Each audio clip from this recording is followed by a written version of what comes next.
A very warm welcome to you. Welcome to Politics Tonight, everyone. Thank you so much for joining us this evening. I am Olajumoke Olatunji. U.S. Secretary of State Blinken commissions American corner in Lekki, says Nigeria is a natural partner of the United States. On the interview segment for today, our focus is on transition of government in Kogi State, as we look at Governor Bello's the highs and lows with a lawyer and Director General Kogi State's Bureau of Public Procurement. Sunday Ehimoni as our guest. Welcome to Politics Tonight. Stay with us. We will be right back.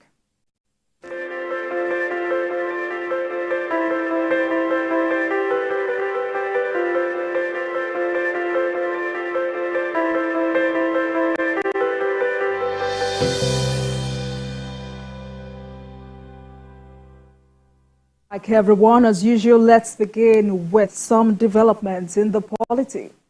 President Bola Tinubu has departed Abuja for Paris, France, on a private visit. The president's trip was made known in a statement by his special advisor on media and publicity, Ajuri Ngelale. Ngelale mentioned that President Tinubu will return to the country in the first week of February. President Tinubu held a bilateral meeting with the United States Secretary of State, Anthony Blinken, at the presidential villa in Abuja on Tuesday evening. The last time he traveled outside the country was to attend the 28th United Nations Climate Change Conference in Dubai last December. It's day 2 since the crisis in Mangu local government area of Plateau State began, and shooting have continued unabated despite the curfew imposed in the area by Governor Caleb Mothlang. More people have been killed and property destroyed in the troubled communities. Our correspondent, Funam Joshua, reports that they were held in a place for several hours before the intervention of the security agencies that came to their rescue. We have more in this package. What started as a disagreement between some herders and a native has now turned into a full-blown conflict with casualties on both sides. The 24-hour curfew imposed Wednesday by the state government could not stop the crisis. It only reduced the movement. TVC News crew dared to go around the town with the assistance of security escort. Shops and markets were vandalized and burnt down, with looters having a field day. Some of the terrified locals we met in Mangu narrated their plight. There is currently no official casualty figure, but what is certain is the killings have not stopped and properties have been destroyed. Away from Abuja to Rivers State, where a state high court sitting in Port Harcourt has struck out a suit challenging the defection of members of the Rivers State House of Assembly. The applicants are seeking an order declaring the seats of the lawmakers vacant for crossing from the People's Democratic Party to the All Progressives Congress. Senior reporter Uche Okoro reports.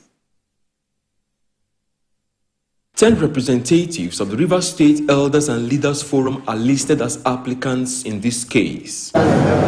This hearing was for the court to grant leave for substituted service of originating summons on the first respondent, President Bola Tinubu, and the second respondent, Governor Siminalayi Fubara.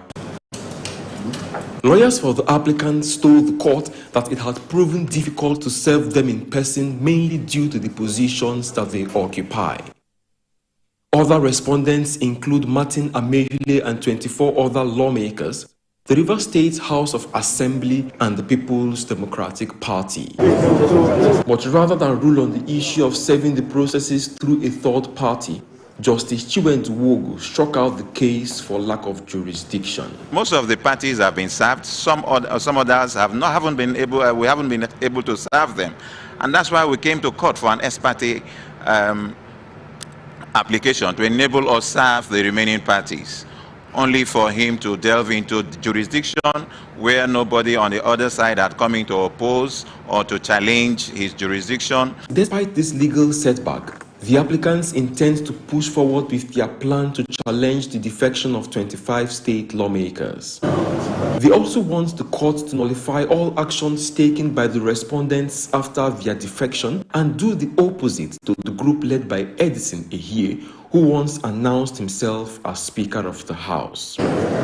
Also before the court are questions about the legality of the 8-point resolution brokered by the president on the political crisis in Rivers State. You say we should go to Abuja. Have you considered whether the issues they have raised are issues that borders on Rivers State, or whether that's which borders on the federal capital, Abuja, where you want our clients to run to, without minding their security, without minding whether they have the funds and all of that to run to Abuja?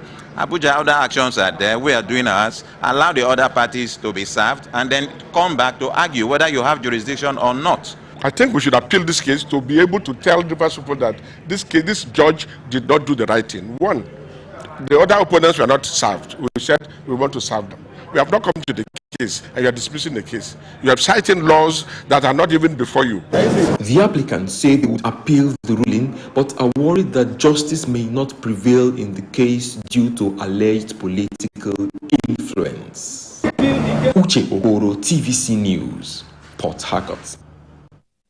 In Ondo State, Governor Lucky Aiyedatiwa has nominated the former Deputy Clerk of National Assembly, Olaide Adelami, as Deputy Governor. Reports confirmed that his name has been sent to the House of Assembly for confirmation. Adelami retired as the Deputy Clerk to the National Assembly in April 2018. He was a former governorship aspirant on the platform of the APC. Let's take a short break, and when we return, it will be time to speak with our guest of the day. He's a lawyer and is also the Director General, Kogi State's Bureau of Public Procurement, Sunday Ehimodi.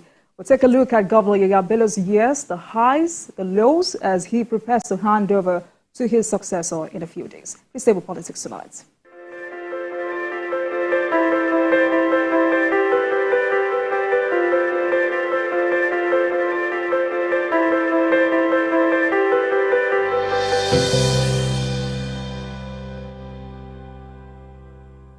Welcome back to Politics Tonight, everyone. Today, we take a look at Governor Yaya Bello's years as governor of Kogi State. And to do justice to this conversation tonight, I am joined by Sunday Joshua Ehimodi, a lawyer and the Director General, Kogi State's Bureau of Public Procurement.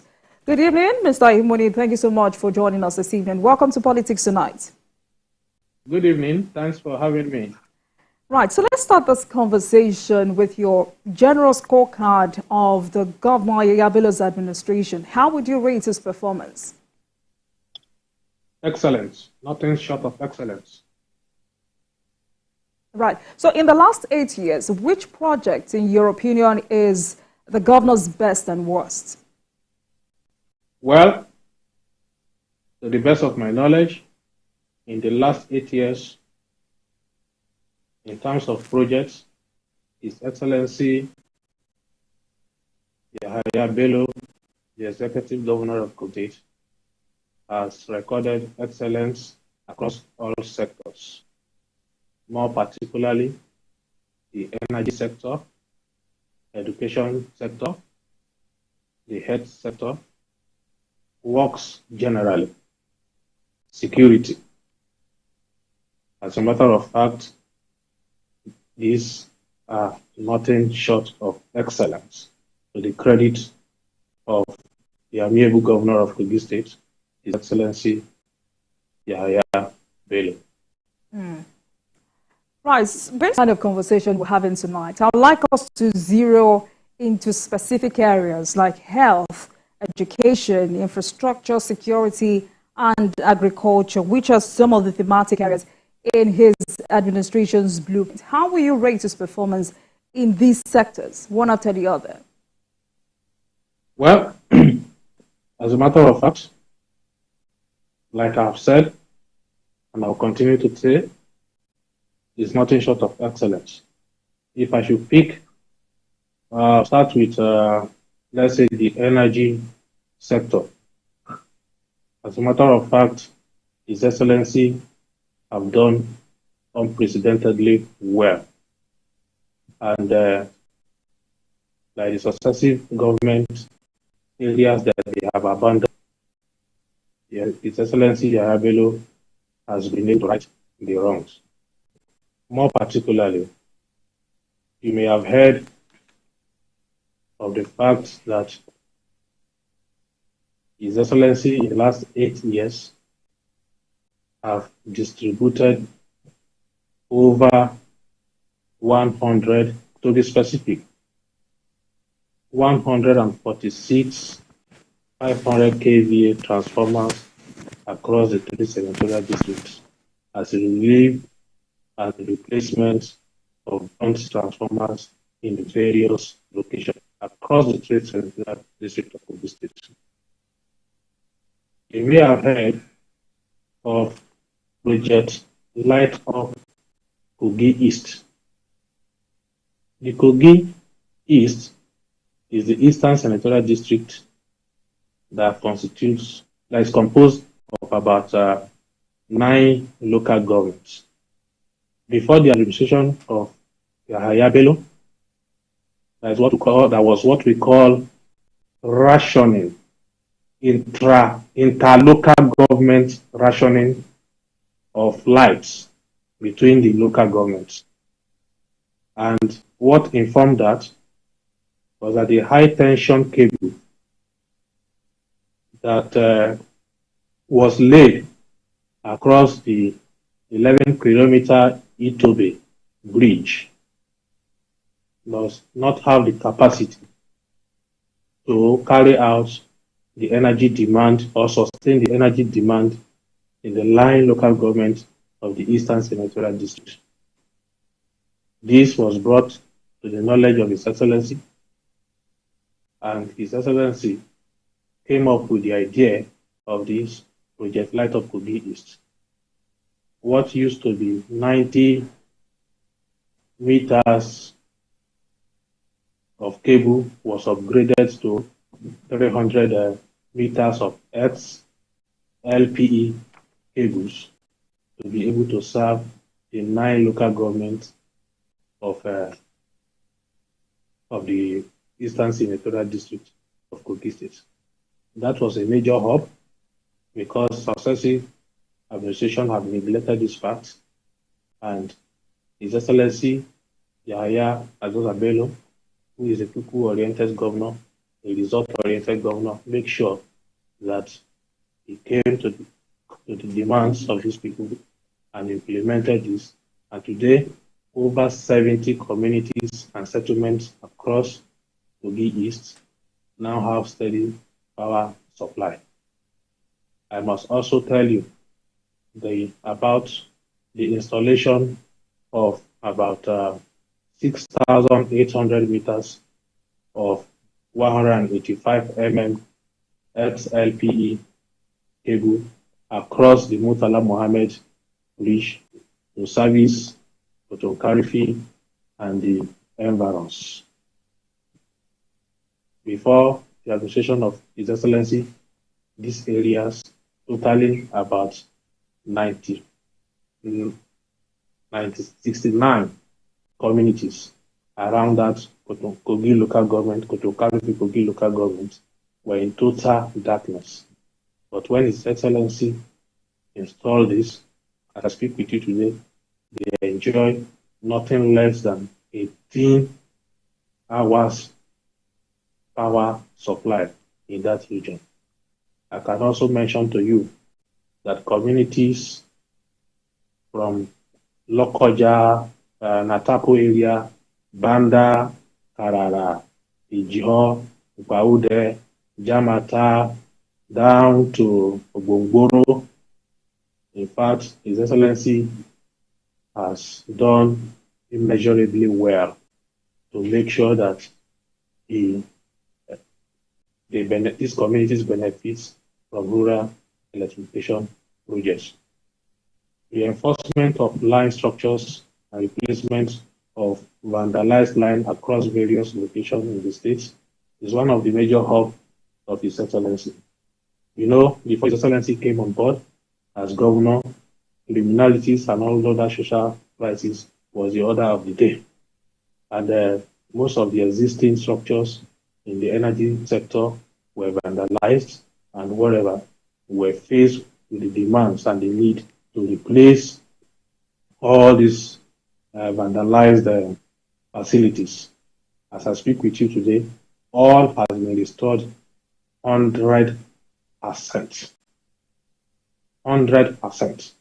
Today in Kogi State, we enjoy light even better than the people that are in the Federal Capital Territory. You can quote me anywhere. This is subject to verification. You can come and verify it, and you will see and testify that what I have said is true. Provision of 2-number transformers and materials. We have upgraded the energy supply in most areas at 3 kVA, and we have also installed street lights across areas like Lokoja Township roads, Okene Township Road, Aba Township Road, and most of our institutions like Costec, Kaba, Kogi State University, Kaba, this the new university. If you go there now, you will not believe your eyes. Construction is going on there simultaneously as it regards, installation of power supply and other related matters. Across board, His Excellency has done tremendously well. Communities in the east that have benefited from the power supply in this administration are immeasurable. As a matter of fact, Ministry of Rural Development have also done their bit, and today we have been able to light up the whole of Kogi State in the energy sector. And if I must mention to you what His Excellency has done in the education sector, well, as a matter of fact, His Excellency is an individual that believes in the saying that education is the key to success. And he doesn't just believe in that. He has also demonstrated that belief in several areas. Before I go into the capital projects, as far as education is concerned, I want to let you know that what His Excellency has done cut across welfare, empowerment, and structural development as far as education is concerned. You will recall that the effect of subsidy removal, melted untold hardship on Nigerians, and Kogi State was not an exception.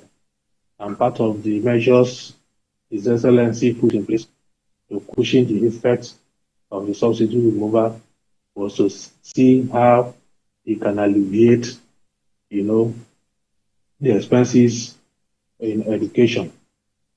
As I speak with you, His Excellency has declared free education from primary to secondary school level. Today, at this level, you don't pay a dime going to school as a measure to cushion the effect of the subsidy removal. Another very good thing he has done is that for those that will write WAEC this year, over 15,000 of them, His Excellency have paid off all their WAEC registration fee. And just yesterday, His Excellency also paid off JAM registration fee for the 15,000 students that benefited from the WAEC scholarship. And as if that wasn't enough, you may have heard that the new university, that is Kogi State University, Kaba, we matriculated over 1,500 students last week. And to ensure smooth running and takeoff by the students, His Excellency graciously paid off the registration fee of all of these students. So in terms of welfare, this is what His Excellency has done in education. Well, empowerment. Of course, we have employed more than 1,600 teachers as we speak in Kogi State. They have undergone training. The existing ones have undergone training. Some are still undergoing training as we speak. Capacity building is one of the areas that the excellency doesn't joke with. Now let us go to infrastructure, educational infrastructure. It is unprecedented. Never has it been done. As a matter of fact, His Excellency has done what Napoleon could not do as far as Kogi State is concerned. In the 8 years, His Excellency established 2 state universities, namely the COSTECH, that's Confluence University of Science and Technology. Secondly, Kogi State University, Kaba.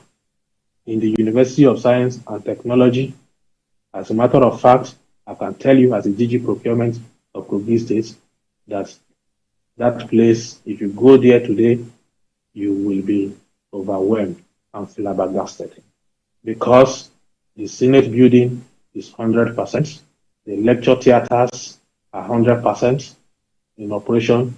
We have faculties that we have built from scratch, faculty of engineering, faculty of health science, faculty of what is it called now? ICT, and the library. We have also built the library. Internal road networks. We have supplied vehicles as much as possible, and we have also bought put the other infrastructure in place, like the fire trucks and what have you. Hostels have, in fact, when you get there, as a matter of fact, you will be shocked. Now we have the pioneer students that are already in 300 level and about graduating into 400 level and other levels as we speak in COSTECH. COSTECH is heaven on earth because His Excellency is a man with taste, a visionary leader, a leader par excellence, a rare combination of power, excellence, and humility. This man is result-oriented and he believes in education. Now, the second university is the Kogi State University, Kaba. As a matter of fact, that place is a project site. Everything is going on simultaneously. We have been able to deliver lecture theaters. We have been able to deliver other classrooms.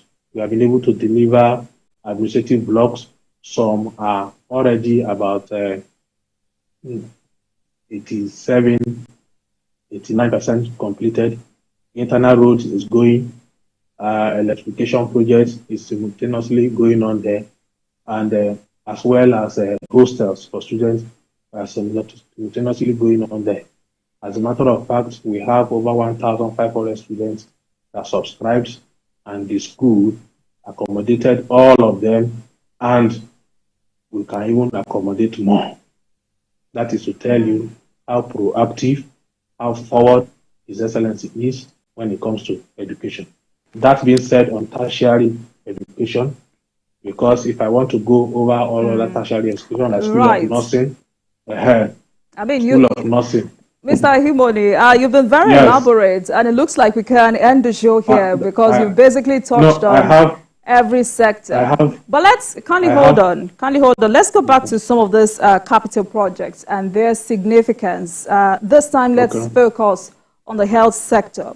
And in the area of health, especially the establishment of the world-class reference hospital in Okene, how was life before and after that project? Well, as a matter of fact, first of all, to start with, the reference hospital Okene is the first tertiary hospital in Kogi State since its creation over 28 years ago, the first of its kind. And I am made bold to tell you that that reference hospital is the first of its kind, given the equipment that are in there, in the whole of West Africa. The tertiary, the reference hospital had to come in because the area where this hospital was located was practically, which is the Central Senatorial District, was practically abandoned. No health sector was functioning before His Excellency came on board. And when he came on board, the need to site the reference hospital was very, very demanding, and he made sure that reference hospital came to be. We used to have a general hospital there, and we used to have in the general hospital we had what do you call the morgue, where the mortuary. As a matter of fact, it was a mess, a shadow of itself and an eyesore. And in fact, no living thing can survive in that place. I meant it. No living thing, let alone a human being or a patient. But when His Excellency came on board, it has turned that place around. We did not just renovate and remodel the existing general hospital and the morgue. He built another one in addition, which is the reference hospital. And the reference hospital today is fully operational. Operations are going on there day in, day out. People are coming from all over the country to that reference hospital because there are facilities there that you cannot find anywhere in South Africa. One of which is the hyperbaric oxygen that reduces the time frame for healing. If you have fracture in that hyperbaric oxygen, within 4 weeks, you can get back to the field of play. So His Excellency has installed world-class projects there.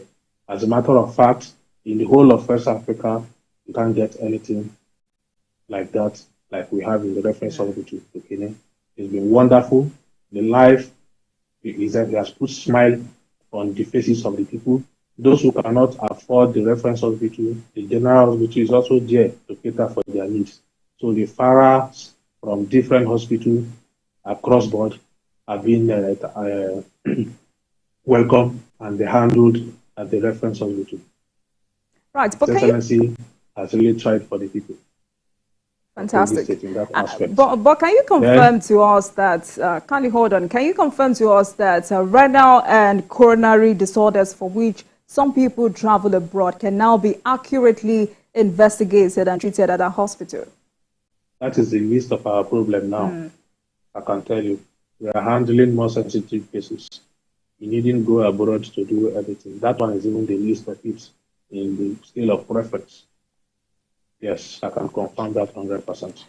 Great. So what would you pick as the highs and lows of Governor Bello's tenure?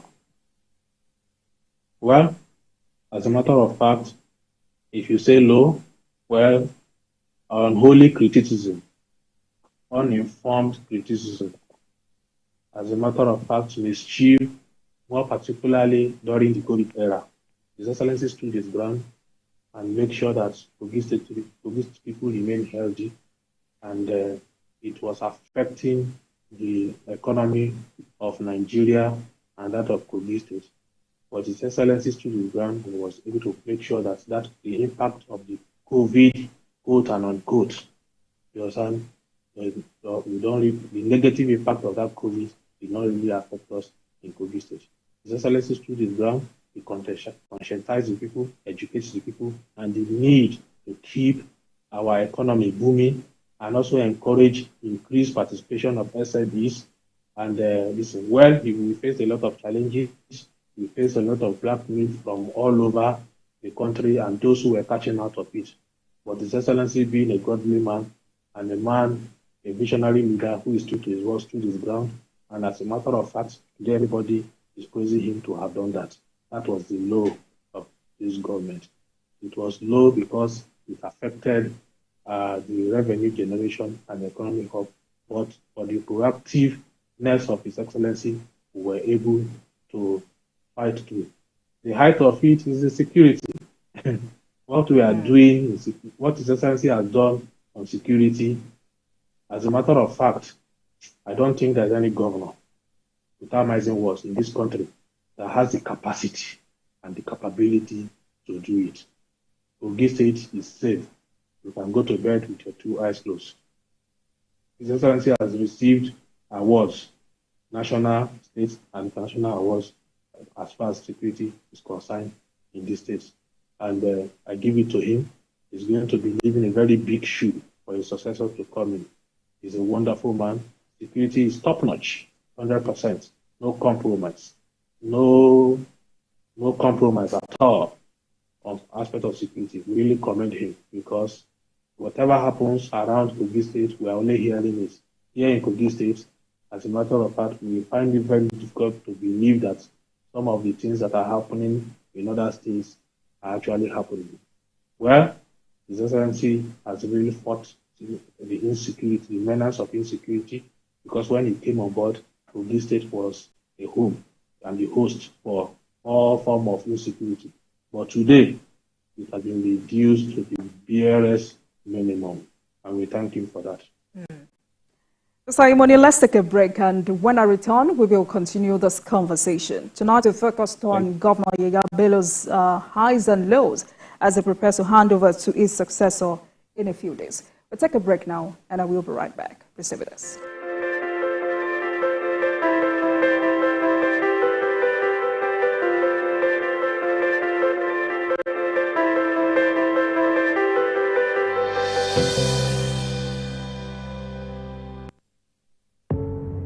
Doubt and fear doesn't occur at the canvas, it shows in the canvas. It shows the conation of raw earthen material slabbed, stroked and molded at a pace provided by the doubt and fear. Every move way in the struggle of one to the other, merging the past to the present, brushstrokes of colors seen but not known, for when the wailing stops, the pieces settle down in abject beauty erected for a century of a century, speaking, advocating, protesting as the arts are meant to be.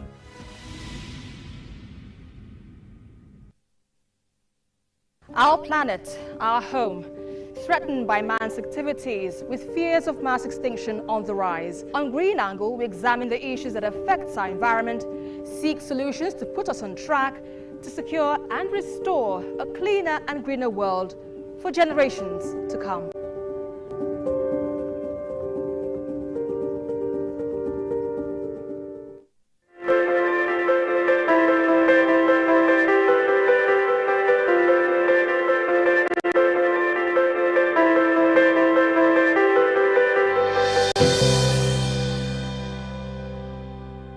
Welcome back to Politics Tonight, everyone. Tonight, I was speaking with a lawyer who is also the Director General, Kogi State's Bureau of Public Procurement, Sunday Ehimoni, as we focus on Governor Yega Bello's 8 years in office. Mr. Ehimoni, thank you so much for staying with Politics Tonight. I mean, unarguably, being a governor automatically makes him the political leader of Kogi State. What kind of a leader is Governor Bello?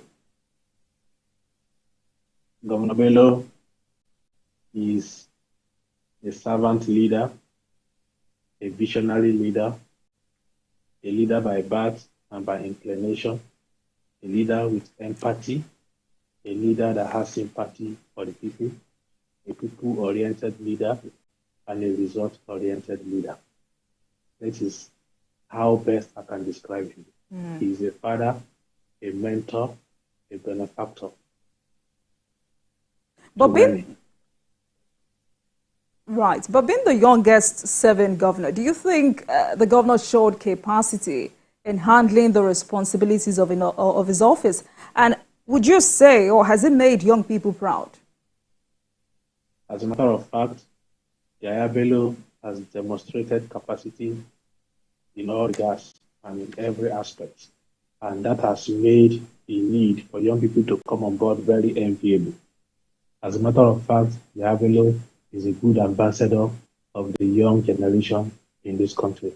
He has proven it that young people can do it and do it better. He has proven it that young people in governance can do better. As a matter of fact, I was 39 on my way to 40 when I was appointed in 2020. If he hadn't given me the opportunity, I would not be where I am today. And his chief of staff was 37 when he was appointed. And we have a lot of young people within the age bracket of 28 and 45, as far 90% of us in this government, and we are doing very, very well. We had tremendous support from His Excellency. His Excellency leads by example. I hope you know that he runs an open governance. You know, he's very, very open. He leads by example. He takes the front seat and others follow. He wants you to do it and watch him do it and improve on it. He's a listening leader. Without him, in Kogi State, the young people before now used to be used as political dogs. When he came on board, he has empowered us. For the first time, His Excellency made sure that all the chairpersons, that is vice chairpersons across the 21 local governments of Kogi State, are all women. And these are women within the age of 25 to 35 or 40 at most. That is His Excellency. And he also made sure that all the council leaders, I meant the speakers at the local government council, they were all women across board, across the local government in Kogi State. His Excellency, that was the first time that will ever be. If you come to Kogi State today, you see one young man or the other occupying one agency or another. He gave us the opportunity to explore and unleash our potentials. And we are very, very grateful to him. He turned us from being a political dog to resourceful personalities. He made us honorable. He gave us a name.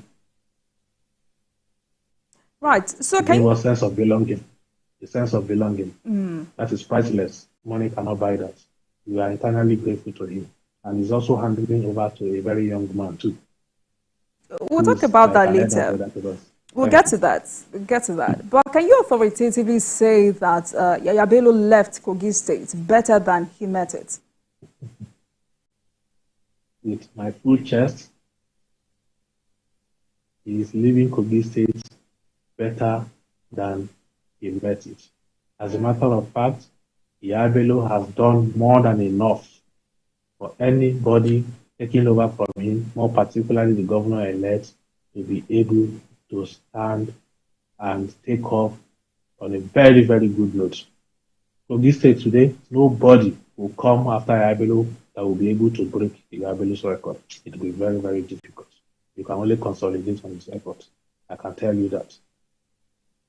Right, so before we talk about succession, let's talk about financial transparency and accountability. How would you rate his administration? I'm not even the one that will rate it. The World Bank has rated it for 3 consecutive years. We took first position. That is the World Bank, where transparency and accountability is top-notch. They came down to Kogi State and rated Yaya Bello 3 consecutive years to take first position. Excellence. So that speaks for yourself. You can Google it. It's all over the internet for Nigerians to see.